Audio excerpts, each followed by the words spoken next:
ஆடி அமாவாசையை முன்னிட்டு முக்கடல் சங்கமிக்கும் கன்னியாகுமரி கடற்கரையில் ஆயிரக்கணக்கான மக்கள் கூடி மறைந்த தங்கள் முன்னோர்களுக்கு பலிகர்ம பூஜை செய்து வழிபட்டனர்.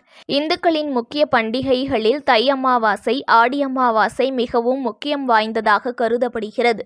மறைந்த தங்கள் முன்னோர்களின் ஆத்மா சாந்தியடைய ஆண்டுதோறும் தை மற்றும் ஆடி அமாவாசை நாட்களில் பலிகர்ம பூஜையில் ஈடுபடுவது வழக்கம். அந்த வகையில் இந்த ஆண்டுக்கான ஆடி அமாவாசை இன்று கடைபிடிக்கப்படுகிறது.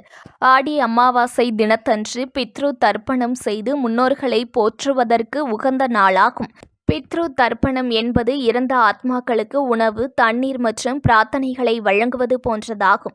இது பிறப்பு மற்றும் இறப்பு சுழற்சியில் இருந்து மோட்சத்தை அடைய அவர்களுக்கு உதவும் என்றும் நம்பப்படுகிறது. மறைந்த நமது மூதாதையர்களை நினைவு கூறுவதும் மரியாதை செய்வதும் அவர்களின் ஆசீர்வாதங்கள் வாழ்வோருக்கு செழிப்பு, ஆரோக்கியம் மற்றும் ஆன்மீக வளர்ச்சியை தரும் என்ற நம்பிக்கையில் இதனை தொன்று தொட்டு செய்து வருகின்றனர்.